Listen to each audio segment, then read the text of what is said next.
नमस्कार साथियों, स्वागत है आपका आपके channel exam preparation with AB पर। दोस्तों, कुछ दिनों से कुछ व्यस्तताओं के कारण आपको प्रॉपर तरीके से प्रैक्टिस सेट नहीं उपलब्ध करवाए जा सके, जिसके लिए माफ़ी चाहता हूं। लेकिन दोस्तों, आज से आपको वही श्रृंखला जो पीछे चल रही थी, उसी श्रृंखला के क्रम में आज से आपको कंटिन्यू उसी तरीके से प्रैक्टिस सेट मिलते रहेंगे। तो दोस्तों, आज हिंदी का ये 7वां प्रैक्टिस सेट है, जिसमें 40 महत्वपूर्ण हैं। जैसे कि आपको पिछले प्रैक्टिस सेट में दिए जाते थे 40-40 की एक ग्रुपिंग में। तो दोस्तों, इसको आप अच्छे तरीके से सॉल्व करेंगे, क्योंकि ये सभी क्वेश्चन ऐसे हैं जो आपके एग्ज़ाम के पैटर्न पर आधारित हैं और बहुत ही अच्छे से एक्सप्लेन के साथ आपको करवाने जा रहे हैं। दोस्तों, जैसा कि आपको ये तो पता ही होगा कि एग्ज़ाम डेट आ गई है। यदि अभी तक आपको नहीं पता है तो 4 अप्रैल को आपका पेपर है। दोस्तों, आप जान लीजिए और अच्छे से तैयारी कीजिए, क्योंकि ये आपका लास्ट एग्ज़ाम ऐसा है जिसमें पेट का एग्ज़ाम सम्मिलित नहीं है। आगे एक नई समस्या दोस्तों खड़ी हो जाएगी आपके लिए। पहले आपको पेट एग्ज़ाम क्वालिफाई करना होगा और उसके बाद ही आप सेकेंड स्टेज में जा सकते हैं, किसी चीज़ का एग्ज़ाम दे सकते हैं। तो दोस्तों, कुछ है इस तरीके से आप अपनी तैयारी करें जिससे आपका इस एग्ज़ाम में ही सिलेक्शन हो जाए, आगे आपको किसी प्रकार की समस्या का फेस ना करना पड़े। तो आइए चलते हैं दोस्तों प्रैक्टिस सेट की ओर। दोस्तों, इसमें पहला प्रश्न पूछा गया है आपसे, निम्नलिखित में से यौगिक शब्द की पहचान करें। 4 ऑप्शन दिए गए हैं दोस्तों, इसमें यौगिक शब्द आपको बताना है।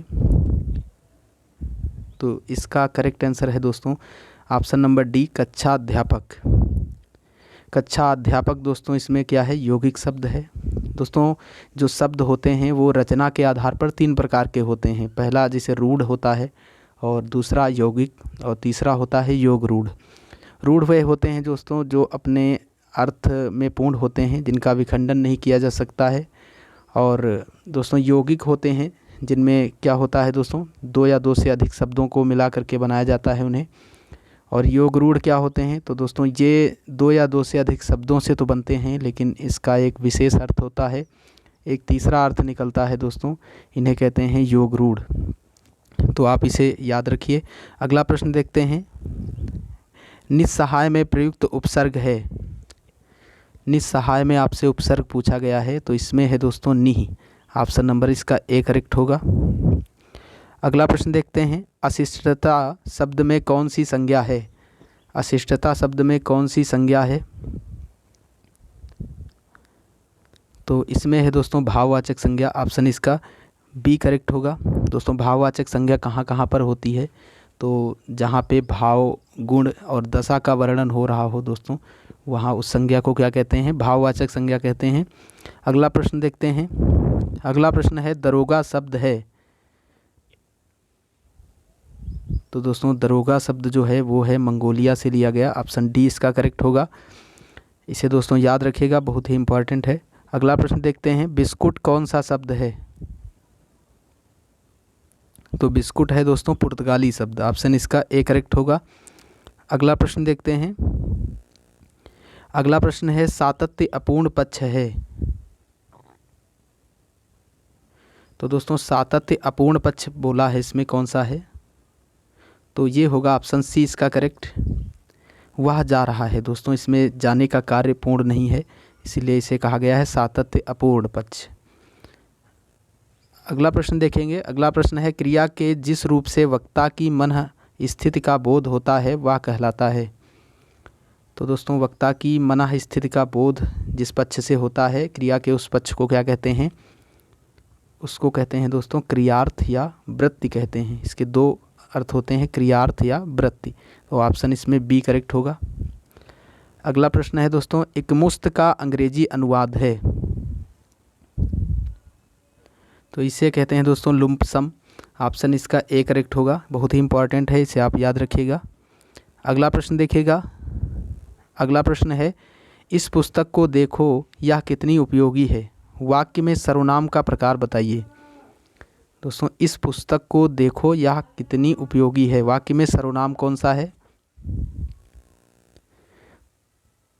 तो दोस्तों जहाँ पे यह वह ये शब्द आते हैं वहाँ पे कौन सा सर्वनाम होता है, निश्चयवाचक सर्वनाम। इसलिए ऑप्शन इसका बी करेक्ट होगा। अगला प्रश्न देखेंगे। अगला प्रश्न है, गुनाहों का देवता के रचनाकार हैं। तो इसके रचनाकार हैं दोस्तों धर्मवीर भारती। ऑप्शन इसका डी करेक्ट होगा। दोस्तों धर्मवीर भारती की कुछ पत्रिकाएं हैं, जैसे धर्मयुग है और अभ्युदय पत्रिका, ये दोनों इम्पॉर्टेंट हैं, आप इसे भी याद रखिएगा। और दोस्तों इनकी कुछ कहानी भी हैं, जैसे सूरज का सातवां घोड़ा, 11 सपनों का देश, ये सब कहानियाँ इनकी हैं, इन्हें भी आप याद रखेंगे। अगला प्रश्न देखते हैं, कवि शब्द में कौन सी संज्ञा है? तो कवि में होती है दोस्तों जातिवाचक संज्ञा। ऑप्शन इसका बी करेक्ट होगा। अगला प्रश्न देखते हैं। अगला प्रश्न है दोस्तों, निम्नलिखित शब्दों में से एक का अर्थ तेल भी है। इसमें से आपको बताना है इनमें से किस एक का अर्थ तेल भी होता है। तो दोस्तों स्नेह का अर्थ दूसरा जो होता है वो तेल भी होता है और एक अर्थ होता है दोस्तों इसका प्रेम या अनुराग। दोस्तों ऑप्शन ए, सी और डी, ये तीनों देखिए, प्रणय है, स्नेह है और अनुराग है, ये चारों प्रेम के पर्यायवाची हैं। प्रीति भी होता है दोस्तों, ये प्रेम के हैं, लेकिन इनमें जो स्नेह है उसका एक और अर्थ होता है तरल या तेल। तो आप इसे याद रखिए अच्छी से। अगला प्रश्न देखते हैं, जो स्त्री सूर्य भी ना देख सके वाक्यांश के लिए एक शब्द है। तो ऐसी स्त्री को दोस्तों कहा जाता है असूर्यम पंस्या। ऑप्शन इसका बी करेक्ट होगा। अगला प्रश्न देखते हैं, लाखों लोगों ने इसे महसूस किया है, वाक्य में विशेषण है। तो दोस्तों संज्ञा या सर्वनाम की जो विशेषता बताते हैं ऐसे शब्द क्या कहलाते हैं? विशेषण। तो इसमें ऐसा कौन सा शब्द है? इसमें है दोस्तों लाखों। ऑप्शन इसका सी करेक्ट होगा। अगला प्रश्न देखेंगे। अगला प्रश्न है, हिंदी के जिन वर्णों का उच्चारण करते समय केवल श्वास का प्रयोग किया जाए उन वर्णों को क्या कहते हैं? तो उन वर्णों को दोस्तों कहा जाता है अघोष। ऑप्शन इसका ए करेक्ट होगा। दोस्तों जैसे वर्णमाला के आप देखे होंगे, वर्णमाला में जो पहले और दूसरे वर्ण होते हैं, जैसे का, खा, चा, छा, टाठा, ये सभी अघोष की श्रेणी में आते हैं, तो इसे आप याद रखिए। अगला प्रश्न देखते हैं, निम्नलिखित में से कौन तत्पुरुष समास का उदाहरण नहीं है? तत्पुरुष समास का उदाहरण नहीं है इनमें से कौन? तो दोस्तों इसमें ऑप्शन सी करेक्ट होगा, आजन्म। इसमें दोस्तों है अव्ययी भाव समास। बाकी राजकुमार, यज्ञवेदी और ग्रामवासी, इन तीनों में दोस्तों कौन सा समास है? तत्पुरुष समास। तत्पुरुष समास दोस्तों जहाँ पे का, की, के आदि शब्द लगते हैं, जैसे इसमें राजकुमार है तो इसका अर्थ क्या होगा दोस्तों? राजा का कुमार। यज्ञवेदी का अर्थ होता है दोस्तों यज्ञ के लिए वेदी, और ग्रामवासी का अर्थ है ग्राम के वासी।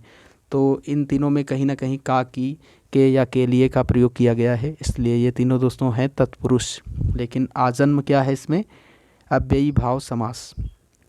अगला प्रश्न देखेंगे। अगला प्रश्न है, सिर से पानी गुजर जाना मुहावरे का उपयुक्त अर्थ क्या है? तो इसका उपयुक्त अर्थ क्या है दोस्तों? सहनशीलता की सीमा का टूट जाना। ऑप्शन बी करेक्ट होगा इसका। अगला प्रश्न देखेंगे, निम्नलिखित में से शुद्ध वाक्य है। शुद्ध वाक्य आपसे पूछा गया है, कौन सा है इसमें से? तो इसका करेक्ट आंसर है ऑप्शन नंबर बी, कुमुदिनी। अगला प्रश्न है, यथारुचि में समास है। इसमें कौन सा समास है दोस्तों? तो इसमें है अव्ययी भाव समास। इसका अर्थ होता है दोस्तों रुचि के अनुसार। ऑप्शन इसका सी करेक्ट होगा। अगला प्रश्न देखते हैं, निम्नलिखित में से किस शब्द में गुण संधि है? अब दोस्तों इसमें से आपको बताना है किस शब्द में गुण संधि है।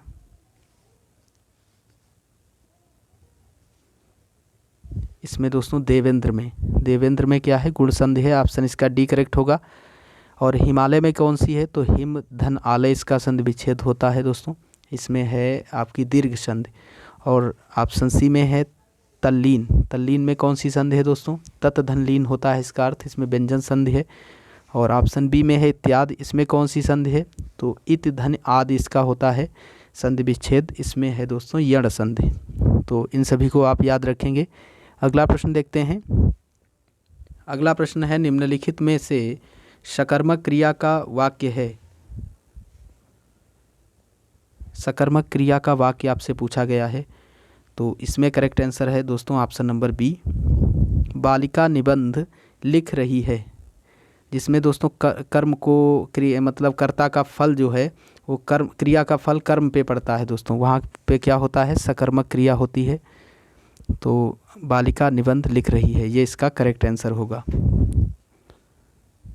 अगला प्रश्न देखते हैं।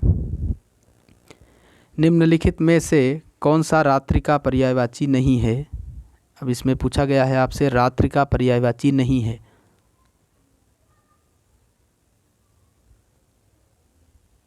तो दोस्तों समीर जो शब्द है वो रात्रि का पर्यायवाची नहीं है। तो ये किसका पर्यायवाची होता है दोस्तों, वायु का पर्यायवाची होता है। बाकी दोस्तों रजनी, विभावरी, निशा ये सभी क्या हैं, रात्रि के पर्यायवाची हैं। अगला प्रश्न देखेंगे। निम्नलिखित में कौन तत्सम शब्दों की जोड़ी नहीं है। तो दोस्तों इसमें ऑप्शन बी करेक्ट होगा, बाकी सभी जोड़ियां तत्सम की ही हैं। लेकिन दोस्तों इसमें जो भात शब्द है उसका तत्सम शब्द होता है भक्त, इसलिए ये सही है यहाँ पे। अगला प्रश्न देखते हैं। चिरंतन का सही विलोम शब्द है। तो दोस्तों चिरंतन का अर्थ होता है चिर तक, यानी कि चिरकाल तक, और इसका उल्टा होता है नश्वर, जो क्षणिक होता है। ऑप्शन ए इसका करेक्ट होगा। अगला प्रश्न है, टेस्टिमोनियल का हिंदी अनुवाद है। तो ये इम्पॉर्टेंट है, आप याद रखिएगा। इसका हिंदी अनुवाद होता है उपहार या प्रमाण पत्र। ऑप्शन इसका सी करेक्ट होगा। अगला प्रश्न देखते हैं दोस्तों। अगला प्रश्न है, वह खा रहा था, वह खा रहा था में खा रहा था कौन सा काल है। वह खा रहा था में खा रहा था कौन सा काल है। तो ये दोस्तों है अपूर्ण भूतकाल, इसलिए ऑप्शन इसका बी करेक्ट होगा। अगला प्रश्न देखते हैं। अगला प्रश्न है, नीचे दिए गए शब्द के लिए अर्थ व्यंजक 4 विकल्प दिए गए हैं। सर्वाधिक उपयुक्त अर्थ व्यंजक विकल्प चुनकर लिखें। इसमें गयंद का आपको बताना है कौन सा सर्वाधिक उपयुक्त अर्थ व्यंजक विकल्प है। तो गयंद का दोस्तों सर्वाधिक उपयुक्त अर्थ व्यंजक होता है बड़ा हाथी, इसलिए ऑप्शन इसका ए करेक्ट होगा। अगला प्रश्न देखेंगे। अगला प्रश्न है, शब्द युग्म के सही अर्थभेद का चयन कीजिए। दोस्तों शब्द युग्म दिया गया है, इसका अर्थ क्या होता है आपको चयन करना है। तो दोस्तों अम्बुज का अर्थ होता है कमल और अम्बुद का अर्थ होता है बादल। तो कमल और बादल, ऑप्शन ए इसका करेक्ट होगा। अगला प्रश्न देखते हैं। कीमत का बहुवचन है कीमती, कीमतों, कीमतों और किस कीमत। तो दोस्तों इसमें आप दो को देख रहे हैं, जैसे ऑप्शन बी में है और सी में। तो सी में है दोस्तों कीमतों और बी में है कीमतों। तो इसका करेक्ट कौन सा है, बी और सी में? बी करेक्ट है, कीमतों। अगला प्रश्न देखेंगे। इनमें से किस शब्द का लिंग नहीं बदलता है। तो दोस्तों इसमें ऑप्शन सी करेक्ट होगा। साइकिल का नहीं बदलता है, बाकी सबका बदलता है। जैसे दोस्तों चाचा का चाची हो जाएगा, छात्र का छात्रा हो जाएगा, और दोस्तों मामा का मामी हो जाएगा। लेकिन दोस्तों साइकिल का साइकिल ही थोड़ी ना हो जाएगा। तो इसका करेक्ट आंसर कौन सा होगा, सी। अगला प्रश्न देखिए। इनमें से कौन सा शब्द सदैव बहुवचन में ही प्रयुक्त होते हैं।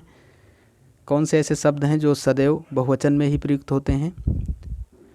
तो इसमें है दोस्तों दर्शन शब्द, ऑप्शन ए इसका करेक्ट होगा। और दोस्तों कुछ शब्द होते हैं जैसे आप याद कर लीजिए, जैसे दर्शन हो गया, आंसू है, प्राण है, और बाल, हस्ताक्षर, ये दोस्तों क्या हैं, ये सदैव बहुवचन में ही प्रयुक्त होते हैं। तो आप इन्हें भी याद रखिएगा। अगला प्रश्न देखते हैं। हिंदी का कौन सा प्रेमाख्यान कवि एक आँख का काना था।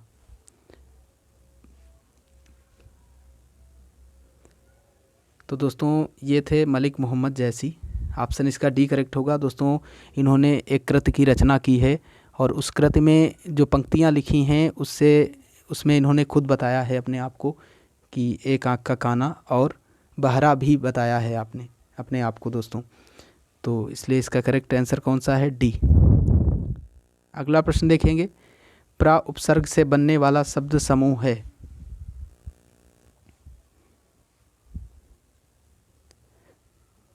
तो इसमें करेक्ट है आंसर दोस्तों ऑप्शन नंबर सी, प्रभाव, प्रदेश और प्रपत्त। अगला प्रश्न देखिएगा। अगला प्रश्न है दोस्तों, सच्चिदानंद हीरानंद वात्स्ययन का उपनाम है। तो इन्हें कहते हैं अज्ञेय। ऑप्शन इसका सी करेक्ट होगा। अगला प्रश्न देखते हैं, आनंद कादम्बिनी के संपादक कौन थे?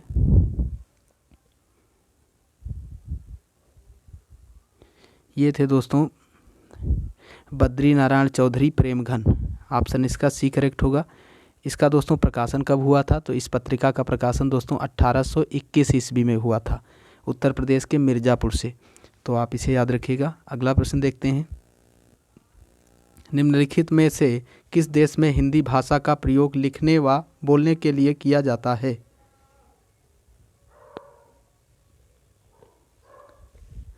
तो दोस्तों ऐसा देश है मॉरीशस। ऑप्शन इसका डी करेक्ट होगा। ऑप्शन डी इसका। दोस्तों मॉरीशस ऐसा देश है जिसमें हिंदी भाषा का प्रयोग लिखने और बोलने के लिए भी किया जाता है।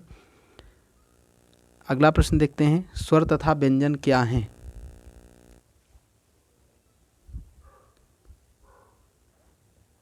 तो स्वर तथा व्यंजन हैं दोस्तों ध्वनियाँ। ऑप्शन इसका डी करेक्ट होगा।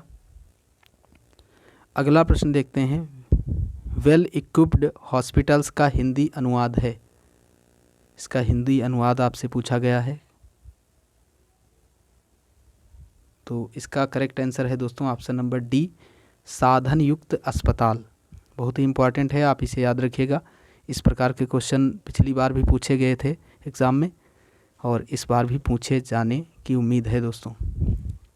अगला प्रश्न देखिएगा, ज्ञान के बिना मुक्ति नहीं मिलती, इस वाक्य में कौन सा अव्यय है?